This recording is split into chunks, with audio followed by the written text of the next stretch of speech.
오늘도 말씀 나누기 전에 앞뒤적으로 보시면서 한번 인사하겠습니다. 보시면서 참 예쁘십니다. 아름다우십니다. 이렇게 멋지십니다. 이렇게 한번 인사하면 좋겠습니다.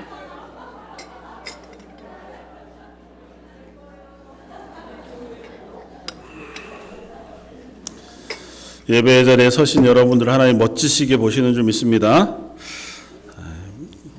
오늘 제가 시를 맨날 실던 자리에다가 노래 제 가사를 하나 실어 놓았습니다. You Say라고 하는 곡이고요. 로렌 데이글이라고 하는 가수가 부른 노래인데 2019년 아마 정확히 제가 파악은 못했습니다만 들려지는 얘기로 2019년도 북미에서 CCM 차트에서 1위 한 곡이라 그렇게 알려졌다고 하더라고요. 어떻게 알게 되었냐면 뭐 이렇게 이런저런 찬양을 듣다가 한국에 노래 경연 프로그램이 있었던 모양이죠. 그 경연을 쭉 해 나가는데 결승전에 올라간 한 친구가 선곡한 곡이 이거였다고 하더라고요. 그래서 그 노래를 너무 감동적으로 부르고 결국은 이제 우승을 했다고 이렇게 그래서 우승하면서 하나님께 영광을 돌리는 고백을 해드린 그 노래였는데요. 가사 내용이 너무 참 아름답다 생각이 되어져서 저 여러분들에게 주는 또 고백이기도 하겠다 싶어서 올려놓았습니다. 가사는 이렇습니다. 뭐 정확하게 직역하기도 또 의역하기도 쉽진 않지만 대충 번역해 보면 이렇습니다. 나는 내 안에 있는 목소리들과 싸웁니다. 너는 충분하지 않아. 또 내게 들려오는 거짓말들은 전부 다 나에게 이렇게 얘기합니다. 넌 수준 미달이야. 저는 이런 식으로 매 순간마다 점수 매겨지는 존재에 불과한 걸까요? 내가 누구인지 다시 한번 알려주시길 원합니다. 저한테는 그게 필요합니다. 내가 조금도 사랑을 느끼지 못할 때 당신은 내게 사랑받는 존재라고 말씀해 주시죠. 내가 너무 약하다고 느낄 때 당신은 제게 강하다고 말씀하십니다. 제가 기대에 미치지 못한다고 생각했을 때에 당신은 저를 붙들어 주고 계시다고 말씀하십니다. 내가 어디에도 속해 있지 못하다고 느꼈을 때 당신은 말씀하셨습니다. 내가 당신의 것이라고. 그리고 저는 믿습니다. 네, 믿습니다. 당신이 내게 대하여 하신 말씀 그 모든 것들을 저는 믿습니다. 노래의 첫 1절 가사 내용만 기록해 놓았는데요. 계속해서 반복적으로 그런 고백을 합니다. 나는 당신이 하신 말씀을 믿습니다. 당신의 말씀을 나는 믿습니다. 저 여러분들의 고백도 그러하기를 원합니다. 지난주에 이어서 올해 주제 말씀인 시편 51편 말씀을 가지고 함께 은혜를 나누기를 원하는데요.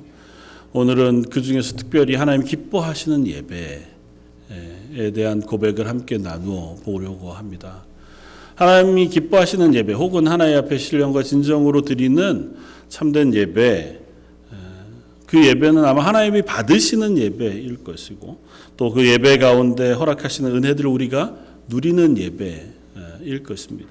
그리고 그 하나님이 기뻐하시고 우리가 은혜를 경험하는 예배의 전제 조건이 하나 있는데 그건 뭐냐 하면 내가 예배하는 그 하나님을 믿는 믿음입니다.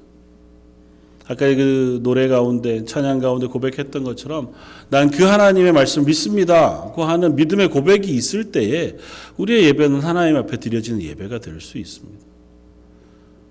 내 상황이 어떠하더라도 또 우리는 사실은 거듭거듭 내 속에서 들려오는 이야기들 때문에 좌절하게 되어질 때가 많거든요. 넌 그게 뭐냐 도대체. 야 어떻게 시간이 가도 넌 변하는 게 없니. 너는 더 이상은 쉽지 않겠다. 야, 그 정도쯤이겠지. 우리 스스로가 스스로 평가할 때 스스로 속에서 들려오는 이야기들이 우리를 자꾸 힘겹게 합니다. 더 좋아질 방법은 없는 건가? 우리 속에서뿐만 아니라 외부에서 보여지는 환경들도 우리를 좌절하게 할 때들이 있죠. 기대치 않은 일들을 만나거나 혹은 여러 상황과 관계들 속에서 상처받거나 또 힘겨워할 때마다 우리가 용기를 잃게 되기도 하고 하나님 앞에 사랑받고 있다고 또 그래서 하나님이 기뻐하실 삶을 살아가고 그런 예배를 드릴 수 있다고 확신하기가 참 어렵게 되어질 때 오늘 그 하나님의 말씀을 의지해서 하나님이 여전히 나를 지켜보고 계십니다. 그 하나님이 내 기도를 들으시는 하나님이십니다. 그 하나님이 내 예배를 받으시는 하나님이십니다. 그 하는 사실을 믿음으로 붙잡고 우리가 예배의 자리에 서는 것인 줄 믿습니다. 오늘도 저희가 예배할 때 그리고 함께 말씀을 나누고 또 예배 이후의 시간들을 함께 나눌 때에 다른 모든 것들을 다 걸러놓고 내려놓고 하나님 앞에 옮겨놓고 하나님만 바라보고 하나님 오늘은 정말 제게 은혜 베풀어 주십시오. 하나님의 음성을 듣게 해주십시오. 하나님의 위로를 경험케 해주십시오. 그렇게 고백하는 저 여러분들 되시기를 주님의 이름으로 축원을 드립니다. 오늘 함께 보신 시편 51편 말씀 지난주에 나누었던 것처럼 다윗이 가장 인생의 큰 죄악 범죄 후에 또 스스로도 실패한 후에 하나님의 지적을 받고 나단 선지자를 통하여 그 죄에 대한 지적을 받고 나서 하나님 앞에 나는 죄인으로소이다 고백하고 그 하나님의 용서하심을 경험한 후에 드린 찬양이자 또 고백입니다. 하나님 앞에 내가 얼마나 큰 죄인이었던가에 대한 회개의 고백을 올려드리는 그리고 그 회개로부터 죄사함을 허락하실 하나님을 사모하고 바라보면서 간절하게 기도하는 어떻게 보면 다윗 개인의 고백일 뿐만 아니라 성령의 영감을 통해서 오고 오는 모든 성도들에게 허락하시는 회개의 기도의 모범이자 하나님 앞에 나아가 간구하는 예배의 갈망의 모범이 될 만한 말씀이겠다 생각이 되었습니다. 그래서 지난주에는 그 전체적인 것들을 살펴보았다면 오늘은 17절 말씀을 중심으로 해서 하나님이 기뻐하시는 예배가 무엇이겠나고 하는 사실들 함께 고민해 보았으면 좋겠습니다. 지난주에 나누었던 것을 잠깐 다시 살펴보면 다윗이 이렇게 하나님 앞에 나아가는 근거와 기대는 단 하나입니다. 하나님의 인자하심과 자비하심. 우리는 오로지 그 하나님의 인자하심과 자비, 하나님의 성품에 기대어서 예배하는 사람들입니다. 그러니까 내가 어떠하냐, 지금 오늘 내 순간, 내 감정, 혹은 내 상황, 혹은 내 어떠함, 그런 것은 다 예배의 자리에 나와서 앞에 내려놓고 하나님에게 맡겨드리고 이제 하나님을 의지해서 드리는 것이 우리의 예배여야 합니다. 내가 약할 때도 하나님 여전히 강하십니다. 나는 하나님이 신뢰되지 않는 그 순간에도 하나님은 나를 붙잡고 계시다고 말씀하신단 말이죠. 나는 도저히 찬양할 만하지 않고 예배할 만하지 않고 아니 그런 믿음조차 없어서 그냥 오늘은 그냥 앉아있다 가야지 하는 그 순간에도 하나님 여전히 우리를 주목해 바라보고 계시단 말이죠. 내가 하는 고백을 들으시길 원하시고 내가 드리는 기도를 들으시길 원하신단 말이에요. 가끔 그런 얘기를 나누었었잖아요. 하나님 어르신 목사님들이 늘 그런 얘기 하시는데 야 교회 와서 잠자도 좋으니까 교회 와라. 그래서 예배 시간에 졸고 있어도 하나님 그것도 괜찮다. 집에서 조느니 교회에서 조는 게 얼마나 복된 일이며 야 그냥 답답한 심령으로 앉아가지고 그렇게 있어도 하나님 그 사실을 기뻐하시지요. 그러나 1년 365일 내 평생 매번 예배 때마다 그렇게는 드릴 수 없잖아요. 물론 그것도 기뻐하시지만 하나님의 은혜를 경험하기 위해서는 조금 더 하나님을 집중해 바라보고 하나님의 은혜를 구하는 마음으로 그 앞에 설 때에 하나님 우리의 예배를 받으시는 줄 압니다. 그래서 그 하나님이 어떠하신가 내 예배를 받으시는 하나님을 바라보면서 예배하기를 원합니다. 그리고 다윗은 그 하나님 앞에 예배하며 나아가면서 물론 이때가 다윗이 범죄하고 그 범죄에 대한 용서함을 받은 때였으니 더욱 그러했겠지만 자기의 죄를 자복하고 용서를 구하시는 회개의 자리에 서는 것으로 하나님 앞에 나아가는 첫걸음을 걷고 있습니다. 하나님 제 죄를 용서해 주십시오. 제 죄를 제거해 주십시오. 하나님의 자비하심으로 제 속에서 내 죄과를 깨끗하게 채해 주시기를 원합니다. 내가 내 죄를 압니다. 하나님 이 죄를 용서해 주십시오. 그냥 하나님 내 죄를 용서해 주십시오 이렇게 기도하는 게 아니고 내용을 읽어보면 그야말로 절규하듯이 토하는 마음으로 하나님 앞에 내 죄를 용서해 주시기를 고백해요. 내 죄로 인하여 슬퍼하는 거죠. 다윗은 적어도 너무 큰 죄를 지었으니까 그럴 수도 있지만 이 고백 안에 하나님 앞에 선 자기의 모습으로 인하여 슬퍼합니다. 내가 하나님의 은혜를 입을 수 없을 정도의 죄인이군요. 내가 그간 하나님을 멀리 떠난 것이 내 죄 때문이었습니다. 내가 이 죄를 용서해 주십시오. 그렇게 얘기하는 게 뻔뻔해서 도저히 할 수 없을 만큼 하나님 앞에 내가 죄인입니다. 내 죄악으로 인해 슬퍼해요. 내 죄가 너무 심각해. 내 죄악이 하나님을 향해 걸어갈 만한 그 정도의 마음을 먹게 하기 어려울 정도로 내 죄가 심각해. 그래서 하나님 앞에 슬퍼합니다. 내 죄악으로 슬퍼합니다. 그러면서 하나님께 먼저 구합니다. 하나님 나를 정결하게 해 주십시오. 6절 말씀에 우슬초로 나를 정결하게 하소서. 또 내 죄를 씻어 주십시오. 내 죄를 씻어 주십시오. 하나님 앞에 내 죄를 먼저 씻어 주시고 내 마음에 정한 마음을 새롭게 하셔서 내가 하나님 앞에 나아서게 해 주십시오. 내 속에 있었던 그 범죄했다는 실패했다는 그 범죄 때문에 하나님 앞에 서지 못했다고 하는 그 마음을 하나님 제거해 주십시오. 그렇게 고백합니다. 그게 너무 무거웠던 것일 수도 있습니다. 하나님 앞에 설 때에 그것이 알게 모르게 내 마음을 막아서 하나님을 찬양하고 예배하는 시간에 나를 그저 저 밑에 자리에 그냥 앉혀두게 되어지기도 했다. 그렇게 고백하는 것 같습니다. 저 여러분들도 그럴 때가 있잖아요.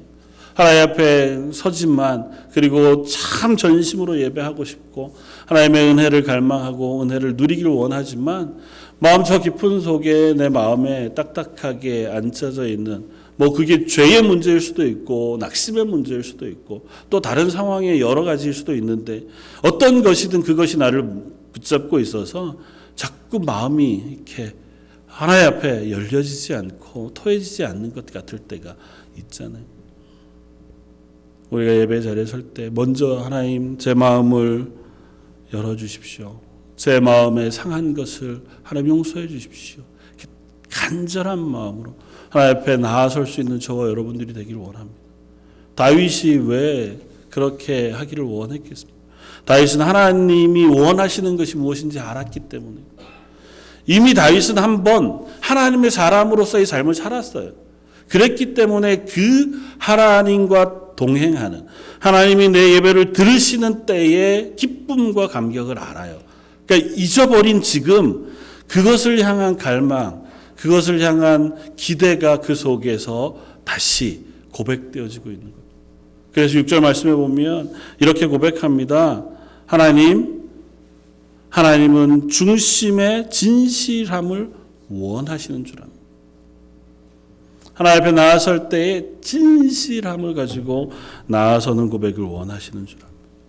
다윗이 범죄하는 순간에도 하나님을 예배하지 않았을 리가 없습니다. 그리고 다윗이 범죄하는 순간에도 드린 예배가 남들 보기에 이상하지 않았을 겁니다.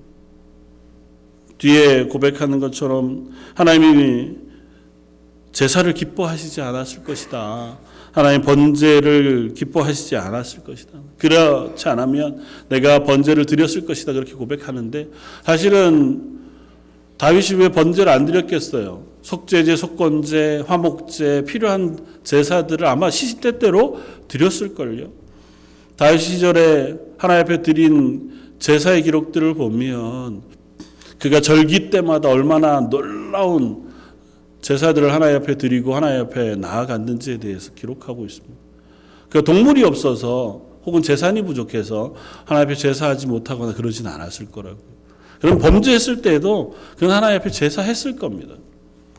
양을 잡아 드렸을 것이고 송아지를 잡아 드렸을 거예요. 다윗의 상에서 먹는 사람들이 하루에 먹었던 양과 소의 숫자들을 생각해 보면 다윗이 하나님 앞에 드리는 제사에 그보다 적은 제물을 드렸을 리는 없잖아요. 그가 긴 시간 동안 하나님 앞에 그 제사를 드렸음에도 불구하고 그는 그 제사를 드리는 것을 통하여 하나님 앞에 하나님이 주신 은혜, 하나님이 주신 죄사함 앞에 선다고 하는 사실을 경험하지 못했습니다. 스스로 속이기도 했거니와 어쩌면 스스로도 그냥 관가하고 넘어간 것일 수도 있죠. 그래도 예배는 드리니, 난 제사는 드렸으니, 송아지는 몇 마리 잡아드렸고, 속죄제사도 드렸고, 속건제사도 드렸고, 화목제사도 드렸으니, 그러기는 하지만 지금 하나님께서 그 마음에 말씀해 주셨을 때 고백하게 되어지고 확인하게 되어지는 그 고백, 하나님이 원하시는 건 그 동물의 피, 동물의 생명을 드리는 제사 형식이 아니라 내 마음의 진실함으로 하나님께 나오는 예배를 원하셨다고 하는 고백을 이 다윗이 합니다. 저 여러분들에게도 하나님 기뻐하시는 예배는 그것인 줄 압니다. 우리의 마음의 진실함으로 하나님 앞에 서는 예배. 사람도 사람에게 그렇잖아요. 사람이 사람을 통해서 서로 만나 서로에게 위로를 얻고 또 서로가 그 마음의 격려를 받고 또 그러는 관계가 되기 위해서는 서로가 서로에게 진실할 때 가능하잖아요. 뭐 인간이 얼마나 인간에게 진실하겠습니까? 많은. 그래도 그냥 공적인 만남 혹은 우리 사회생활 가운데 만나는 사람들과의 대화 속에 별 문제 없이 그 사람과의 관계를 지속할 수 있습니다. 그러나 내 마음에 정말 심각한 고민이 생기고 정말 괴로운 문제가 있었을 때 그것을 꺼내놓을 수 있는 사람은 전혀 다른 사람. 지지고 볶더라도 가족 중에 내 마음을 알아줄 만한, 내가 그 허물을 드러내도 내 편을 들어줄 사람, 그 사람 앞에 가서 우리가 내 마음을 열어놓게 되고 그 사람이 내 말을 들어줄 때 우리가 위로가 되잖아요. 꼭 대답을 얻지 않아도 그 사람이 나한테 뭔 얘기를 하지 않아도 그냥 그 얼굴 한번 보고 같이 한번 밥 먹고 그래 힘들지 하는 얘기 한마디로 위로가 될 수 있는 건 그 사람과 내 속에 서로를 향한 신뢰가 있을 때 가능해요. 진실하게 그 사람을 대하고 그 사람이 나를 진실하게 대해준다는 믿음이 있을 때. 하물며 하나님과 우리 사이에 우리가 하나님 앞에 나와 예배하고 하나님의 은혜를 구하는데 우리가 하나님께 진실함으로 나아가지 아니할 때에 하나님의 은혜를 경험한다는 건 참으로 어려운 일이겠다. 물론 하나님은 하나님이시니까 우리를 긍휼히 바라보셔서 나는 좀 연약하지만 하나님이 강제로라도 은혜 베푸시는 때가 있죠. 그런 하나님이시기도 하고. 그러나 아주 단순하게 생각해서 내가 내 마음의 진실함을 가지고 하나님 앞에 나아설 때 하나님 우리의 예배를 들으시고 우리의 간구를 들으시는 줄 압니다.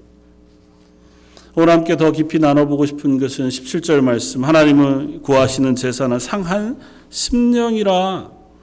하나님이여 상하고 통회하는 마음을 주께서 멸시하지 아니하시리이다. 하나님이 바라시는 것은, 하나님이 우리에게 기대하는 예배는 다른 것이 아니고 상한 심령이라고 말씀합니다. 상한 심령이라고 하는 고백, 그건 뭡니까? 내 죄로 인하여, 내 연약함으로 인하여 아파하고 슬퍼하며 하나님께 나아가는 그 예배를 하나님 받으신다는 것입니다. 성경 가운데 하나님 기뻐하시는 예배에 대한 여러 고백들이 나옵니다. 오늘 본문 이전에도 몇 가지 우리가 대략 살펴보기로 한다고 하면 하나님은 예수님이 하나님 앞에 순종하여 드리신 예배를 기뻐 받으신다고 말씀하세요. 그러니까 예수님이 드린 제사를 하나님이 기뻐 받으셨다 하고 히브리서 10장에 보면 그 말씀을 우리에게 들려줍니다. 그러니까 예수님이 가장 완전한 예배의 모범을 우리에게 보여주셨죠. 하나님 말씀에 순종하면서 기꺼이 십자가를 지시면서까지 하나님의 구원의 일들을 순종하신 그 순종을 하나님께서 기뻐 받으시겠다. 그건 하나님이 기뻐하는 예배 중에 가장 원론적인 것이라면. 두 번째는 우리가 하나님 앞에 드리는 마음을 다하고 지혜를 다하고 힘을 다하여 하나님 사랑하는 것을 예배로 받으시겠다 말씀하고 계신 것을 봅니다. 마가복음 12장 33절에 보면 또 마음을 다하고 지혜를 다하고 힘을 다하여 하나님을 사랑하는 것, 그리고 내 이웃을 내 몸과 같이 사랑하는 것, 그것이 전체로 드리는 모든 번제물과 기타 제물보다 낫다 말씀하시는 말씀을 통해 우리가 살펴보면 하나님 말씀에 순종하고 하나님을 사랑하는 것, 그리고 이웃을 동일한 마음으로 사랑하는 것을 하나님 기뻐 받으시는 예배로 받으시겠다 말씀하시는 것이 분명합니다. 또 사무엘상 15장 22절에 보면 하나님 말씀을 순종하는 것, 우리가 하나님 말씀을 귀 기울여 들어 청종하는 것, 그것을 제사보다 기뻐하시겠다고 말씀하시잖아요. 내가 다른 제사보다 그 목소리 순종하는 것을 좋아하신다 하나님 말씀하세요. 그러니까 하나님 앞에 하나님 말씀을 귀 기울여 듣고 순종하는 것, 그것이 하나님이 기뻐하시는 예배를 드리는 거예요. 그러나 오늘 그 모든 걸 다 놓고 오늘 본문에 고백하고 있는 이 고백을 우리가 살펴보기를 원합니다. 하나님이 기뻐하시는 제사는 상하고 통회하는 마음이라. 하나님 앞에 상하고 통회하는 심령으로 서는 그 예배를 하나님 기뻐 받으시겠다. 하나님은 상한 갈대를 꺾지 않으시고 꺼져가는 심지를 끄지 않으시는 하나님이시라고 말씀하시잖아요. 상한 갈대, 꺼져가는 심지, 점점 상해가는, 점점 꺼져가는이 아니에요. 이미 상한 거예요. 꽃꽂이를 하시고 집사님 잘 아시지만 꽃 이렇게 꽂아 놓다가 한번 꺾어지면 어떤가요? 아직은 얘가 살아있죠. 그러나 꺾어진 꽃은 어때요? 조금 지나면 시듭니다. 상한 갈대는 그 갈대예요. 꺾어진 갈대예요. 이미 상했어요. 얘 살아날 가능성이 없는 갈대예요. 상한 갈대. 꺼져가는 심지는 후 불어서 불이 꺼졌어요. 심지에. 그래서 흰 연기가 이렇게 나잖아요. 촛불이 꺼지면 그 심지예요. 불이 다시 붙을 가능성이 없는 심지. 다시 말하면 우리가 하나님 앞에 상한 갈대와 꺼져가는 심지와 같아요. 우리 자력으로는 다시 생명을 얻고 다시 불을 일으킬 만한 그런 존재가 아니에요. 그런데 그걸 하나님께서 기뻐 받으신다고요. 이상하신 하나님이시네요. 하나님은 남 괴로워하는 걸 즐거워하시는 하나님이신가요? 하나님은 우리가 괴로워하면 그제서야 야 드디어 네가 내 앞에 설 수 있구나. 하나님 그런 하나님이 아니세요. 그런데 왜 하나님은 상한 마음, 통회하는 심령으로 드리는 제사, 그걸 기뻐 받으시겠다고 말씀하실까요? 하나님 앞에 우리가 어떤 존재인지를 알고 서야 하기를 원하시는 거예요. 우리가 내 죄악의 문제들을 가지고 하나님 앞에 회개하고 하나님의 은혜를 구하는 그 마음으로 드리는 예배일 때 하나님 받으시겠다는 거예요. 우리 분명히 죄인이란 말이죠. 그 죄인이 스스로의 죄를 그냥 아무렇지도 않게 내려놓고 겉으로만 나와 드리는 예배가 아니라 내 죄악을 용서해 주시기를 사모하는 마음으로 그 죄악으로 인하여 내가 참 하나님 앞에 온전치 못한 하나님뿐 아니라 사람들 앞에 그런 사람인 것을 깨달아 고백하며 하나님의 은혜를 구하는 그 고백을 들으시겠다는 겁니다. 그건 단 하나의 이유가 있어요. 하나님이 그 죄를 사하셨기 때문에 그래요. 만약에 아직 우리의 죄를 사하시지 않았어. 그래서 네가 용서를 구하면 내가 용서를 해주고 그제서야 그리고 나면 네가 용서를 구하는 마음으로 올 때 내가 용서해 주면서 내가 너 예배를 들어줄게. 네 기도를 들어줄게. 하나님 그게 아니고요. 이미 죄는 사해 주셨어요. 다윗의 시편의 고백이 그거잖아요. 네 죄 사함을 받았느니라. 하나님께서 다윗에게 이미 말씀하셨어요. 그리고 다윗이 회복하기를 원하는 거예요. 어떤 걸? 하나님과 친밀히 교제했던 그 하나님의 은혜가 내 속에 충만했던 때에 그 기쁨을 회복하기를 원하는 거예요. 그 기쁨을 회복하기를 원하러 나오는 다윗의 심령이 그것을 향한 갈망과 소망이 가득하게 드리는 예배를 기뻐 받으신다고 이 다윗이 고백하는 거예요. 하나님 주시는 은혜가 우리 속에 충만해지기 위해서 우리는 그 은혜를 사모해야 해요. 이미 구원받은 그리스도인들은 이미 한번 하나님의 구원의 은혜를 경험한 사람들이잖아요. 그 구원의 은혜를 내가 경험했음에도 불구하고 내가 지금 그 구원의 은혜에 충만한 기쁨이 없다면 그 기쁨을 사모하는 마음으로 예배의 자리에 서야 한다는 것입니다. 예배의 자리에 서지만 오늘 예배도 그냥 일단 앉아있다가 가기를 원하는 마음이 아니라 다른 모든 것 다 내 눈앞에서 지우고 하나님 다른 건 모르지만 내 마음을 회복시켜 주십시오. 하나님의 은혜가 내 속에 채워지게 해주십시오. 하나님의 그 풍성한 위로가 제 마음에 부어지기를 원합니다. 이것 하나만 붙들고 그 하나님을 바라보고 하나님 앞에 간절히 드리는 예배를 하나님 기뻐 받으시겠다고 말씀하신다. 하나님은 그 통회하는 심령, 상한 마음을 회복시키시겠다고 여러 곳에서 말씀하십니다. 시편 34편 18절에 여호와는 마음이 상한 자에게 가까이 하시고 중심에 통회하는 자를 구원하신다고요. 우리의 마음에 상한 심령으로 하나님 앞에 서는 이들을 가까이 위로해 주세요. 하나님 필요 없어 하는 이들이 아니라 하나님이 필요한 사람들, 하나님이 나를 만져주기를 원하시고 하나님이 나를 도우시기를 원하는 이들에게 가까이 가시겠다고. 이사야 57장 15절은 이렇게 말합니다. 지존무상하며 영원히 거하심이 거룩하다 이름하는 자가 이와 같이 말씀하시되 내가 높고 거룩한 곳에 거하며 또한 통회하고 마음이 겸손한 자의 영을 소성케 하며 통회하는 자의 마음을 소성케 하려 함이라. 하나님께서 그 심령에 연약한 이들을 새롭게 하는 하나님이시라고 스스로를 선포하세요. 사랑하는 성도 여러분, 저희들에게도 하나님은 그런 하나님이신 줄 믿습니다. 또한 그 하나님이 저와 여러분들을 이미 새롭게 하신 줄 믿습니다. 예수님이 사마리아 여인을 만나셔서 사마리아 여인이 묻습니다. 우리가 어디에서 예배하는 것이 맞습니까? 예수님의 대답은 무엇입니까? 이곳에서도 저곳에서도 아니라 너희가 신령과 진정으로 영과 진리로 예배할 때가 오나니 곧 이때라. 왜 때가 중요했을까요?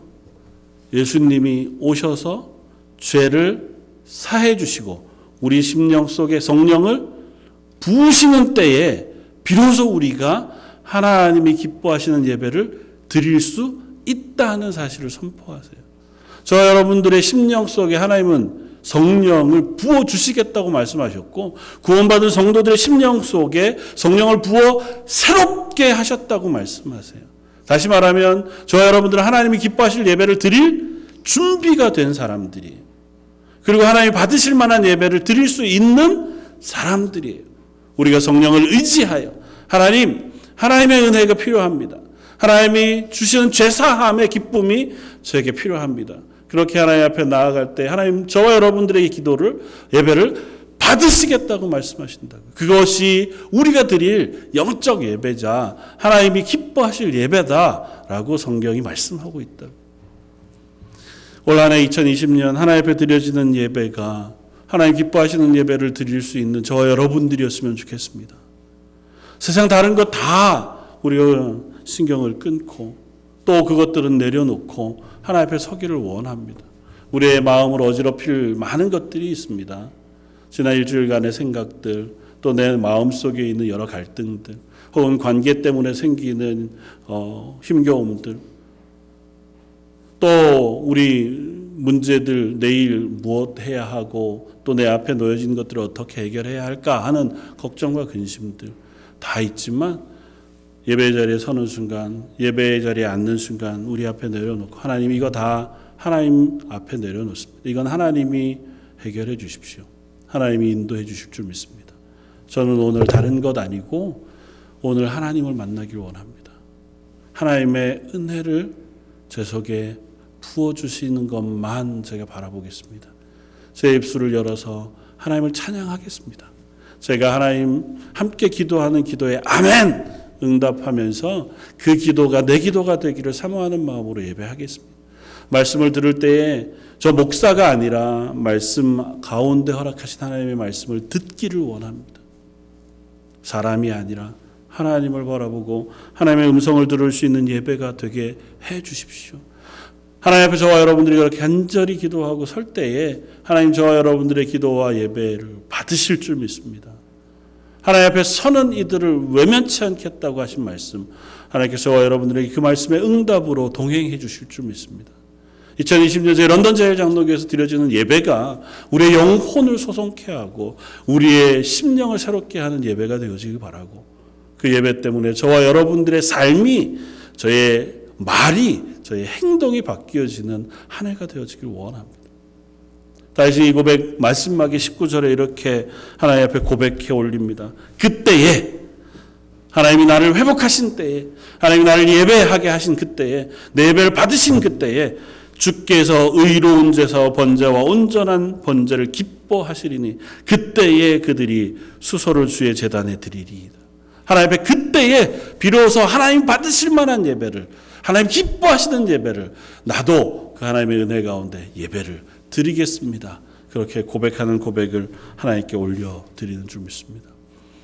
저와 여러분들이 그때에, 지금 하나님 허락하신 성령을 의지하여 하나님을 기뻐하며 예배하고 그 예배 가운데 임하신 하나님을 경험하는 저 여러분들 되시길 주님의 이름으로 축원을 드립니다. 같이 한번 기도하시겠습니다. 한번 입술을 열어서 한번 기도하기를 원합니다. 먼저 하나님, 내가 하나님 앞에 은혜를 경험하기를 원합니다. 제 속에 심령을 새롭게 해 주십시오. 또 아울러 함께 예배하는 우리 성도들의 심령 속에 성령을 부어주셔서 성령으로 구원받은 기쁨을 깨닫고 새롭게 해 주십시오. 혹 하나님의 구원을 아직 잘 모르는 가족들, 우리의 주변 사람들이 있다면 하나님 그들에게 예수 그리스도의 구원의 은혜를 깨닫게 해 주십시오. 우리 한 목소리로 한번 힘있게 기도하시겠습니다. 사랑하는 풍성하신 하나님, 저희를 불러 하나님을 예배케 하시고 저희 입술 열어 하나님을 찬양케 하시며 하나님의 은혜를 구하게 하시니 감사합니다. 저희는 부족하고 연약하지만 하나님 크고 강하신 하나님, 저희를 향하여 은혜 베푸시기 기뻐하시는 하나님, 저희의 약한 기도, 나약한 심령을 회복시키셔서 하나님을 아는 자리, 하나님을 기뻐하는 자리에 서게 하시는 하나님이신 줄 믿습니다. 아버지 하나님, 여기 모여 예배하는 모든 성도들, 그들의 심령 가운데 성령의 은혜와 위로를 허락해 주시기를 원합니다. 갈 바를 알지 못하고 또한 저의 길을 걸을 때에 아버지 하나님께서 우리의 길을 인도해 주시고 우리 삶 가운데에 은혜를 부으셔서 하나님 기뻐하실 예배, 하나님 기뻐하실 삶을, 그 고백을 올려드리는 하나님 사람들 되게 하여 주옵소서. 혹 아직 구원의 놀라운 감격 가운데, 그 고백 가운데 서지 못한 이들이 있다면 아버지 하나님 그 자리에 찾아가 주시고 아버지 하나님을 강제하여 그 심령에 예수 그리스도를 주로 고백하는 은혜를 허락하여 주시옵소서. 오늘 드려진 모든 예배를 주님께 다가오고 예배를 받아 주시기를 원합니다. 주님께서 원하시는 예배, 그 예배를 올려드리기를 원합니다. 하나님의 은혜를 갈망함으로 하나님께서 허락하신 그 구원의 기쁨이 저희 속에 샘솟듯 새로워지기를 원합니다. 오늘 이 자리에 예배하는 모든 성도들, 또 그들의 가정과 우리의 기도의 제목에 함께 기도하는 귀한 이웃들과 사랑하는 사람들, 하나님 그 심령 속에 하나님이 우리의 죄를 용서하셨으며 우리의 구원자 되심, 그 기쁨의 고백이, 그 기쁨의 믿음이 들려지게 하여 주옵소서. 오늘 드린 예배를 받아주시길 원하오며 오늘 말씀 예수님 이름으로 기도드립니다. 아멘. 찬송가 191장을 함께 찬양하시겠습니다.